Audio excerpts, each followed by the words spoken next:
Hi, I'm Tamsin. I used to think being the quiet one in the family meant I was strong, until the silence swallowed me whole. My sister slept with my husband. My parents celebrated it. They called her radiant and called me unstable. Then they took my house, forged my name, erased me from family photos, and still asked me to smile for the camera. They said I was just jealous. But what if I told you? None of it started with the affair. What if the betrayal had been quietly blooming for years, and I was the last to notice? Would you stay and listen? The letter came on a Thursday, tucked among utility bills and grocery store flyers. It was cream-colored, stiff, and bore my mother's cursive handwriting, though the letters felt colder than I remembered. Family Reunion, Savannah, Georgia, the envelope read. I hadn't been to that house in over 6 years. 6 years since I packed a suitcase at midnight and drove back to Atlanta with nothing but bruised pride and a copy of my college loan agreement. I sat on the edge of my bed for a long time, the envelope unopened in my hand. My thumb traced the corner. I should have tossed it. Should have ignored it like every ignored birthday or unreturned voicemail from them in the last decade. But something in me still stirred, an ache that maybe, just maybe, they were ready to make things right. I opened the envelope. The moment I read the first line, my stomach dropped like a brick into cold water. Dear Tamsin, Lowell's ex-wife. Lowell, my ex-husband, my sister's current fiancé. I blinked, reread it. The insult wasn't even cloaked in politeness. Not our daughter, not even Tamsin Amos. Just a label to remind me where I used to stand. That's when I knew. This wasn't about reconciliation. This was about appearance, optics, image. I didn't cry. I didn't yell. I just stood up, walked to the kitchen, and poured myself a glass of water. It sat untouched on the counter. Later that night, I pulled a shoebox down from my closet. Inside were old letters, photos, and a tiny notebook I hadn't opened in years. At the top was a folded piece of stationery with handwriting I'd know anywhere.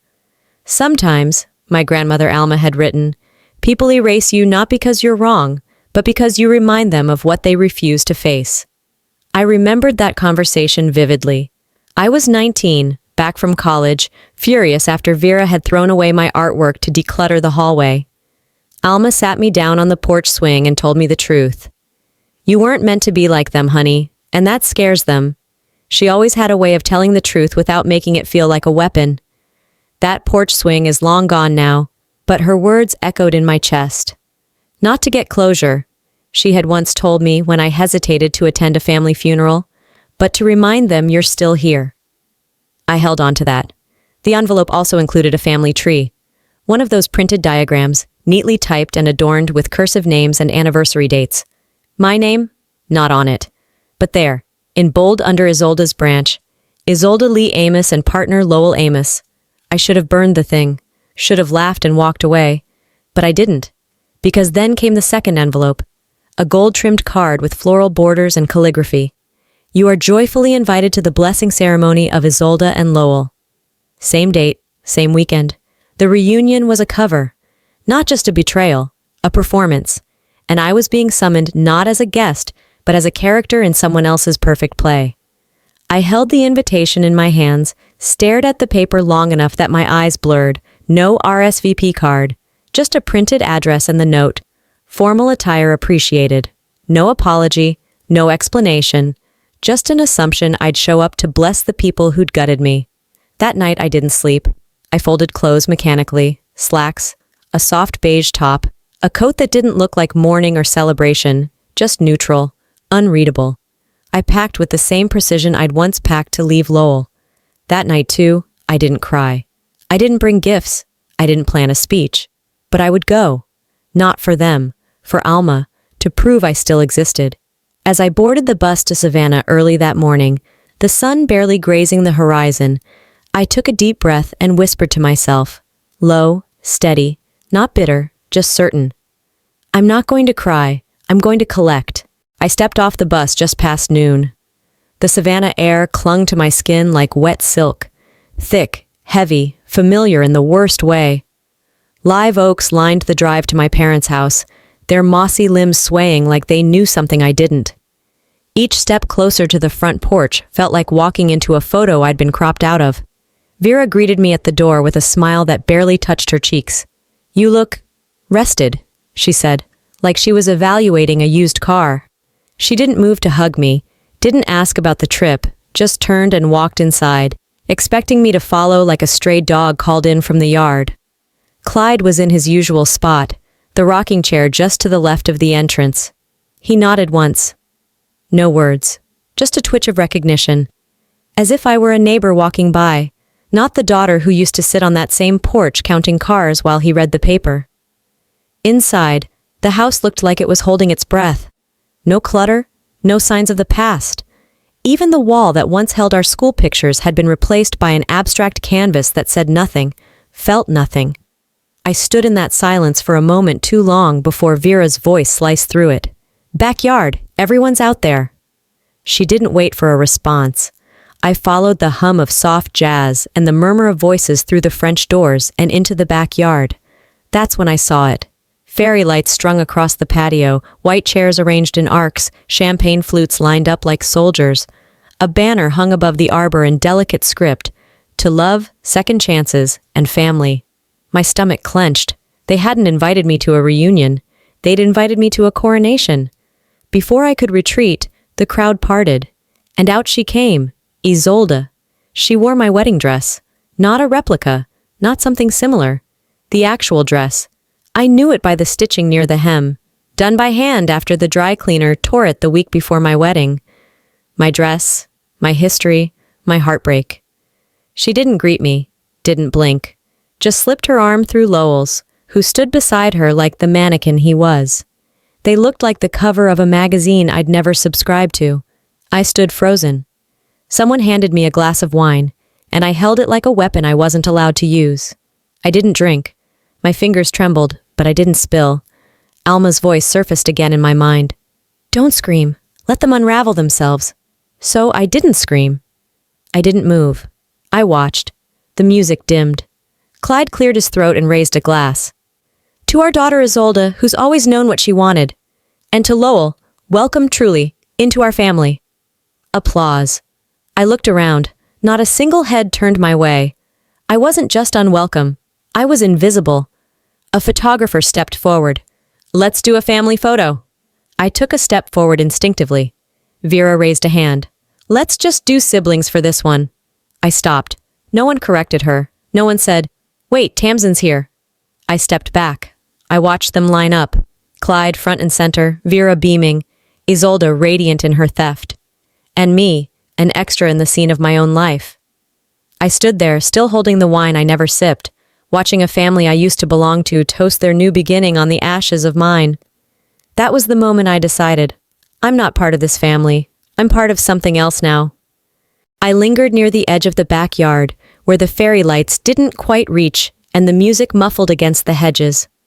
Somewhere between the sound of clinking glasses and Isolde's laugh echoing too brightly, I realized I wasn't angry anymore.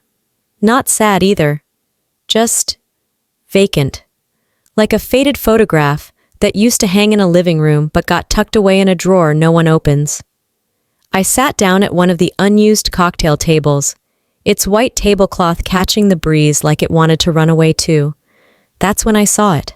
A new family album on the welcome table, leather-bound, gold lettering, pristine. I flipped it open, not expecting much, but I didn't expect this.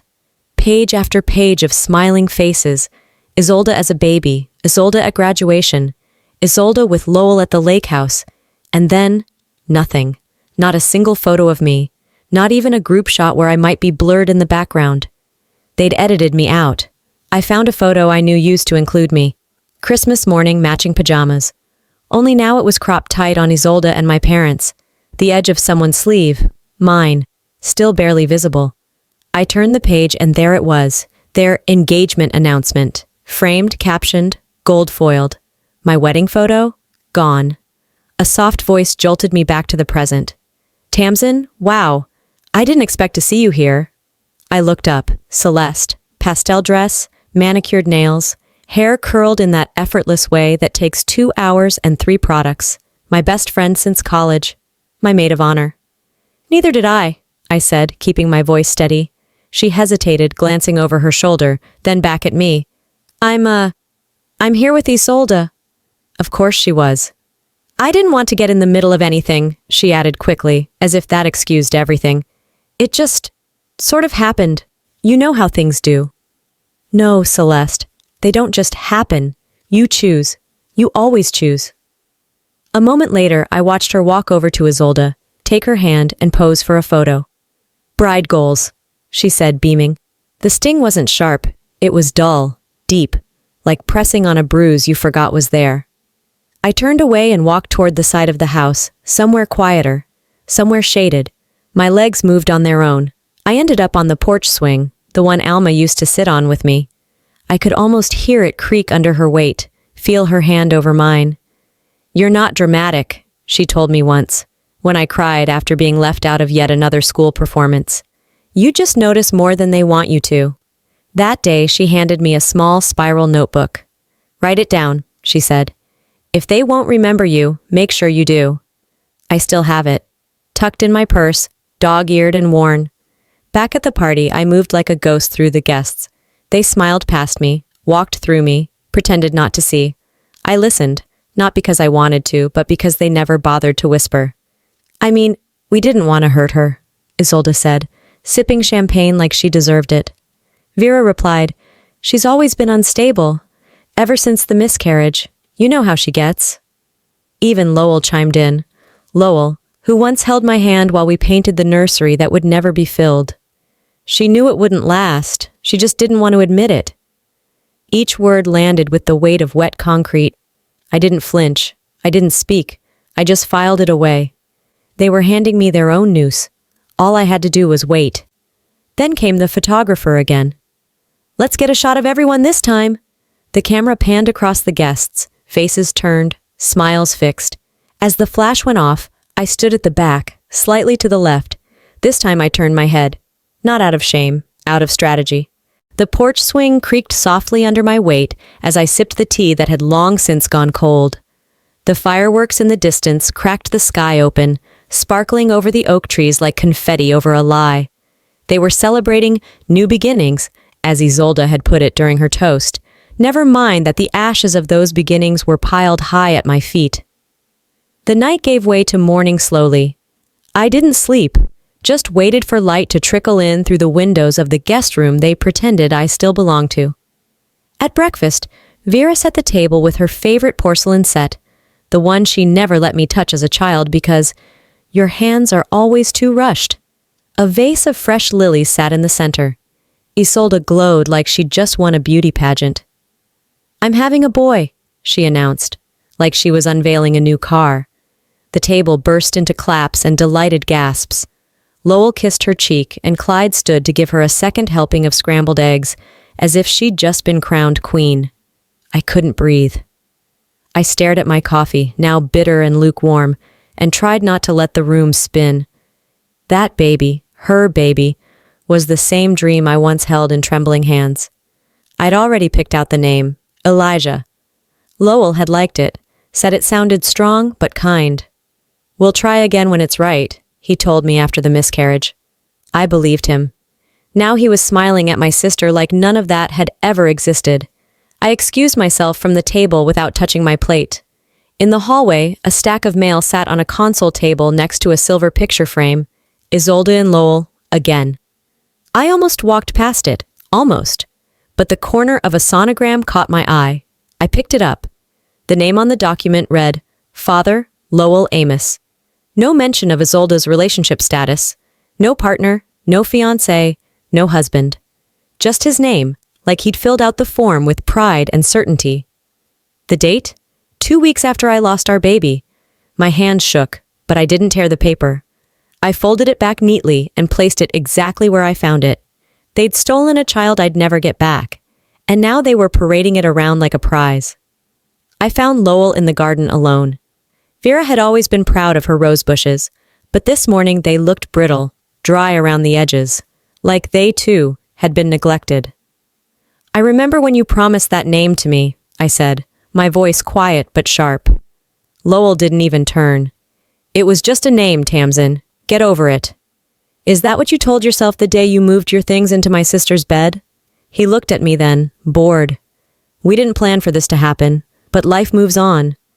Isolde joined us mid-sentence, her hand brushing against her belly like it was something sacred. This baby deserves better than your bitterness, she said, as if I were the stain they couldn't scrub from their fairy tale. I met her eyes and said, then make sure he never grows up to learn the truth, because it will ruin him. I walked back inside to gather my things. Vera met me in the hallway, arms crossed like she'd been waiting to strike.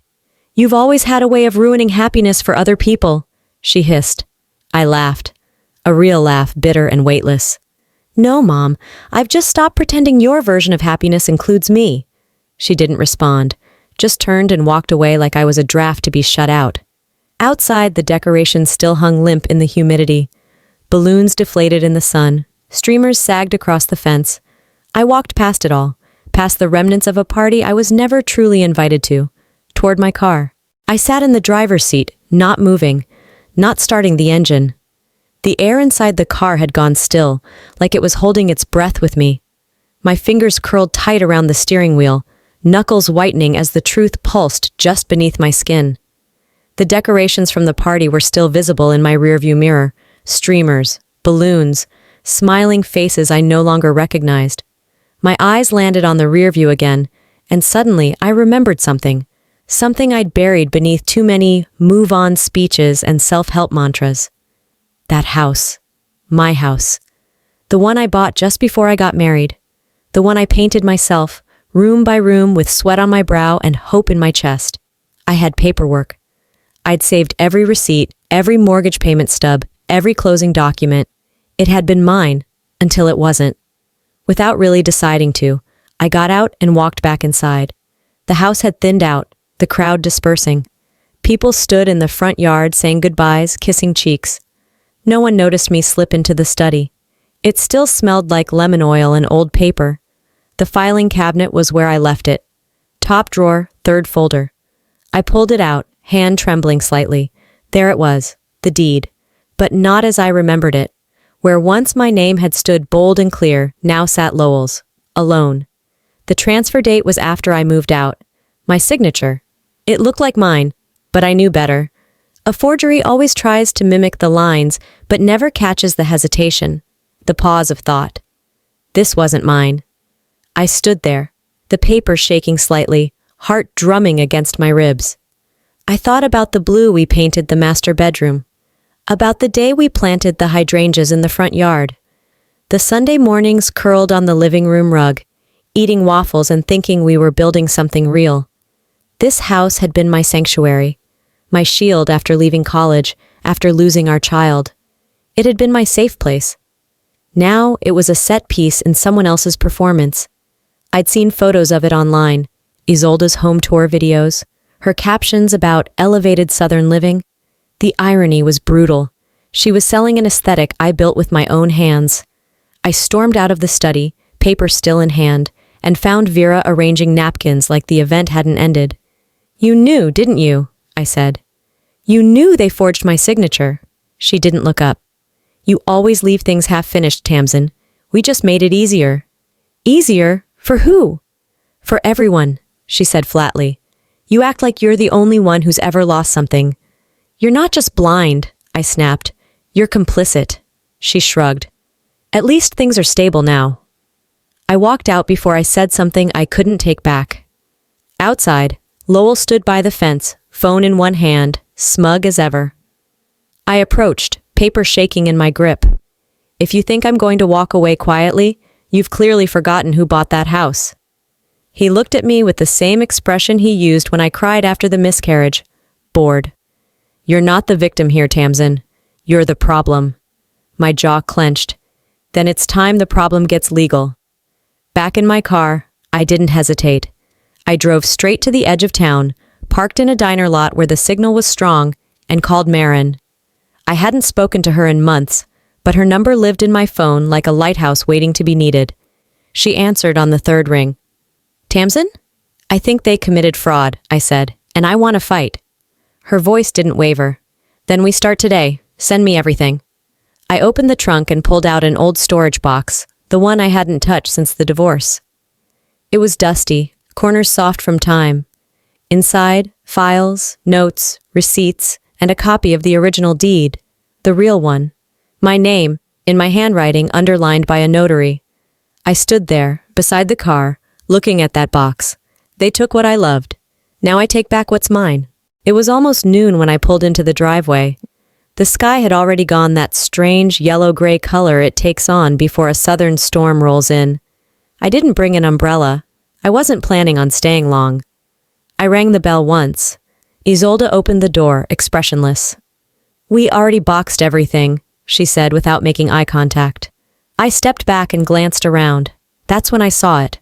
One cardboard box, taped hastily and dented in the corners, sitting right there on the porch like a delivery no one wanted to claim.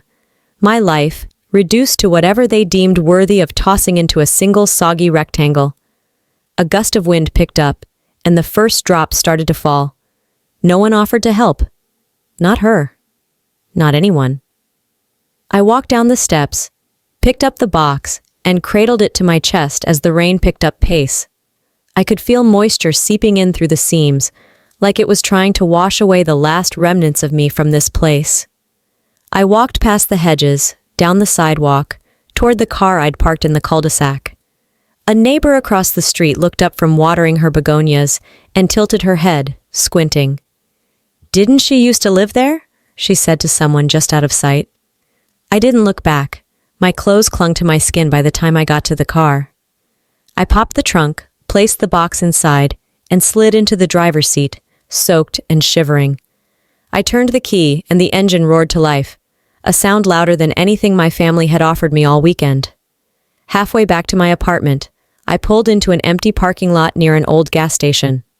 I opened the trunk to check on the box. The tape had peeled back, revealing the top layer of its contents, some old scarves, a mug from a college conference, and tucked underneath them, a sealed envelope with my handwriting. My breath caught. I knew what it was. Months ago, when things had hit rock bottom, when I thought there was nothing left for me to hold on to, I'd written a letter, a goodbye, a confession, one I never sent, one I never meant for anyone to find, but they found it, and they packed it with my sweaters. I climbed into the passenger seat, opened the envelope, and read the words I'd once written in despair. They sounded foreign now, like something from a person I didn't recognize. But as I reached the last line, my hands shook. "I'm ready to disappear." That's when it hit me. I had been ready to disappear, and they were ready to erase me. I slammed the envelope shut, wiped my eyes on my sleeve, and turned the car back on. I didn't go home. I drove until the highway blurred and the sign for Alma's old church came into view. The tiny roadside chapel with the rusted bell and the weeping willow that curled over the entrance like a mother's arm. I parked beneath the shelter beside it and sat staring at the cross through a windshield streaked with rain. I pulled out my phone and called Marin. "I need you to file everything," I said. "Full force. I'm not walking away this time." "You're sure?" she asked, her voice steady. "I've never been more sure of anything in my life." I hung up, took a deep breath, and turned back toward town. 2 hours later, I pulled into my parents' driveway once more, wearing the same wet clothes, hair tied back, no makeup, no expression. Vera opened the door. "I thought you were done playing the victim," she said dryly. "I'm not here for you," I said. "I'm here for clarity." I stepped past her and walked straight to the living room. She followed. "You think yelling makes you right?" she asked. "No," I said. "Evidence does, and I've got plenty." She opened her mouth, but I kept going. "Next time you try to erase me, do a better job, because I came back, and I'm louder now." I turned to leave. Behind me, I heard her mutter, just loud enough for it to reach me. "We'll see who ends up with nothing." I paused at the door, hand on the knob. "I already lost everything," I said. "Now I have nothing left to lose." I got back to my apartment just after sunset. The city lights were blinking on, one by one, but everything in me felt dim. I dropped my keys in the bowl by the door, kicked off my shoes, and sat on the couch without turning on the lamp. My clothes were still damp from the rain, but I didn't move. Not yet. The next morning I found it, tucked neatly under my front door, the kind of envelope that screams legal. Cream-colored, thick, embossed with the firm's name in gold. I opened it slowly, careful not to rip anything. They were suing me, my own family, for defamation, for emotional harassment, for endangering the well-being of a pregnant woman. They listed incidents, verbal altercations, threats that never happened, outbursts twisted into something ugly. There were even fabricated emails, printed out with my name and a font that almost looked like mine. Pages of my old journal entries, words I'd written during therapy, cherry-picked and presented as proof I was unstable. I didn't cry. I didn't panic. I scanned everything, every page. Then I took photos with my phone and forwarded them to Marin with a single message. They came at me hard. I need you. Her reply came 2 minutes later. They're not just fighting you anymore, she wrote. They're protecting an image. An image they built by stepping on mine. She called within the hour. Tamsin, we need to go on offense now, not defense. I want everything, documents, photos, recordings, anything with a signature, and names, people who saw things. I hung up and got to work. First, I called Mrs. Gillespie, the neighbor who used to bring over banana bread, and ask about the paint colors I used on the shutters. She remembered everything, said Lowell once told her the house was a gift from his ex, who never knew what to do with money anyway. Next, I called 2 former coworkers of his. One of them, Robert, still had a group text on his phone from years ago. He forwarded a screenshot where Lowell joked, "My wife paid for the house, but I got the keys." Classic. Then I called Celeste. She didn't answer the first 2 times. On the third, she picked up. "Tamsin, I don't think I should be involved in this," she said, voice thin and full of performance. "You already are involved," I said. "They listed you as a witness." She went quiet. "I didn't write any of that," she said finally. "But you didn't stop it either. I can't take sides." "You already did." She tried to pivot. "Look, we all knew he was never faithful, but—" I pressed record on my second phone. "Thank you," I said. "That's all I needed." That night, I went to my storage unit. The lock creaked, and the scent of dust and cardboard hit me like a wave. I dug through boxes labeled tax, divorce, old art supplies, until I found what I was looking for. A sealed envelope inside a fireproof pouch, the original contract, the deed, notarized, dated, my name, my signature, a copy of the notary's ID. 2 witnesses, Robert and Mrs. Gillespie. Marin nearly choked when I sent it to her. "This ends them," she said. "We build the countersuit on this. Fraud, forgery, property theft, reputation destruction." My phone buzzed minutes later with a message from Vera. "You're destroying this family for a grudge." I typed back slowly. "I'm not destroying the family. I'm destroying the lies that tried to erase me." She didn't reply. That night, I set up my scanner on the kitchen table. I made tea. I turned on jazz. Alma used to say Billie Holiday was the soundtrack of resilience, and I scanned every single document I'd collected, page by page, signature by signature. I was halfway through the folder labeled 2018 when I noticed the paper sticking to my door. I walked over, peeled it off. Thick red marker. "Back off, or you'll regret it." No signature. Just the threat. I stood there for a moment, staring at it. Then I folded it once, placed it in my evidence folder, and went back to scanning. I smiled. Let them regret it first. I woke before dawn, dressed without music, without coffee. The city hadn't stirred yet, but I was already moving like it had. The box of evidence sat by the door, packed tight, labeled and numbered. I loaded it into the trunk and drove to Marin's office, watching the sun rise over the courthouse in my rearview mirror. The hearing was scheduled for 9 a.m. By 9:17, Lowell's attorney was on his feet, tossing around words like obsession, harassment, and emotional volatility. I sat between Marin and her paralegal, hands folded, expression blank.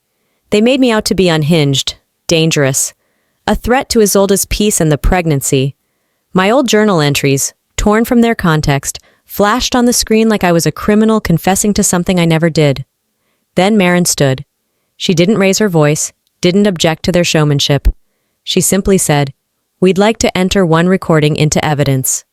The judge nodded. Marin plugged in a USB and pressed play. Lowell's voice filled the courtroom, casual, cocky. Honestly, the way Mom buys into everything we say, she still thinks Tamsin broke that vase back in high school. Isolde laughed in the recording. You just have to cry a little and mention the miscarriage. She folds like laundry. A murmur rippled through the room. I didn't flinch. The judge tapped his pen twice, slowly, like he needed to let what he just heard land in full. Marin let the silence hang. Then she handed the judge a copy of the original deed. My name, notarized, dated, legally valid. No edits, no ambiguity. She turned to Lowell's attorney. Your client claimed ownership through a signed transfer. We'd like to challenge the authenticity. Lowell's face had drained of all color. This document, Marin continued, invalidates their claim, and given the recording, it also highlights a pattern of manipulation, not just toward my client, but within the family itself. The judge leaned forward. Counselor, are you suggesting perjury? Marin didn't blink. I'm suggesting a history of deceit designed to strip my client of her rights and character.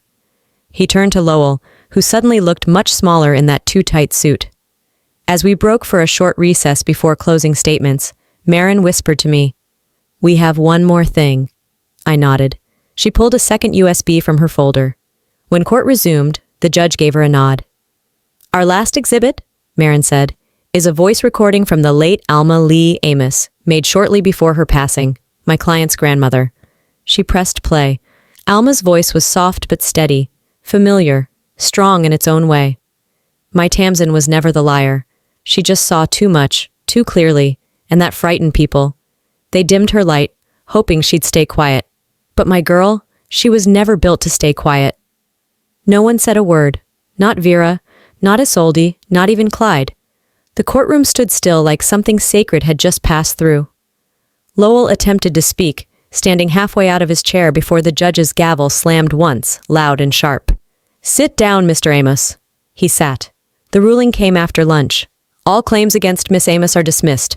The court recognizes the legitimacy of the property deed and authorizes a full investigation into the submitted forged documents. The plaintiff's case is baseless and malicious. I didn't smile. I didn't cry. I just breathed. Outside the courthouse, the reporters were already gathered. Cameras flashed. Microphones thrust forward. Miss Amos, do you have anything to say to your family? I stopped, turned slightly. They should have listened to Alma. After the cameras stopped flashing and the reporters scattered, I stood still outside the courthouse steps. There were no hugs, no cheers, no slow claps, just a long exhale that left my lungs lighter than they'd felt in years. Clarity doesn't make a sound. It just arrives. I didn't drive to my apartment. I went home, my real home. Not the house I fought over, not the address that defined the lawsuit. Just a small, sun-worn apartment with peeling paint and a plant in the windowsill I'd forgotten to water for weeks. To my surprise, it had started sprouting again. I smiled at it like it had spoken. The days passed slowly after the verdict, but the world didn't forget. My phone buzzed constantly. Messages from strangers, women I'd never met, saying they felt seen, that they were proud of me, that they wished they'd had an Alma. 2 weeks later, an envelope arrived from a private investigator I hadn't hired. Inside was a flash drive and a note. You should have this. It was footage from the house's old security system, dated a month before the lawsuit. I watched it in silence. Lowell and Isolde stood in the living room, mid-argument. Her arms crossed, his hands flying. I'm the one who deserves this house, Isolde snapped. You deserve nothing, he barked. She paid for this place. I just signed where they told me. They stared at each other in disgust. There was no love, just survival. I closed the laptop. Justice doesn't always roar. Sometimes it crumbles quietly. A few days later, I agreed to a sit-down interview with a local podcast that focused on women's stories. The host asked what I held onto when everything else was gone. I didn't hesitate. I reached up and touched the necklace around my neck. Alma's necklace. Her birthstone set in a locket the size of a dime. Legacy, I said. But not theirs. Hers. Word spread. Vera's seat on the community board was quietly given to someone else. Clyde's invitations to legal events stopped showing up. Isolde's PR firm released a statement saying she was taking an extended creative hiatus. Lowell? He left Savannah without a word. Rumor has it he's in Orlando, managing a storage unit facility. I hope the boxes speak to him the way mine once did to me. And me? I wrote. Not just journal entries anymore. Chapters, pages, drafts, my old notebooks, Alma's voice notes, even the angry scraps I once tore from my diary. Every piece found a place in a manuscript that started to feel like something real. People started asking me to speak, at workshops, support groups, community events. I never stood at a podium. I sat in folding chairs, passed around Kleenex, and told the truth. Not just mine, theirs too. One afternoon, I drove out to Alma's grave with a bundle of fresh peonies. I cleared the weeds, arranged the flowers just right, and sat cross-legged on the warm grass. You were right, I said quietly, and I made sure the world knew it. I sat with her for a while, letting the breeze carry the weight of everything I'd finally put down. When I stood, I didn't feel empty. I felt full, not with pain, with proof. I didn't just survive them, I outlived their version of me. Sometimes, survival isn't about escaping the storm. It's about standing in the rain long enough to know who will stand beside you. I spent years trying to earn a place in a family that only wanted me quiet, compliant, invisible. But the truth is, peace doesn't come from being accepted by others. It comes from accepting yourself, even when no one claps for you. If you're out there right now, feeling like your voice doesn't matter, let me be the one to tell you, it does. You are not too much. You are not broken. You are simply not for those who refuse to see you. Have you ever had to walk away from people who claimed to love you but never truly respected you? I'd love to hear your story. Drop a comment and tell me where you're tuning in from. If this video touched something in you, hit 1 in the comments. And if it didn't, tell me why. I'm here to listen too. If you found strength in this story, subscribe to the channel so you don't miss what's next. Your story matters. You matter. And sometimes the most powerful thing you can do is come back louder,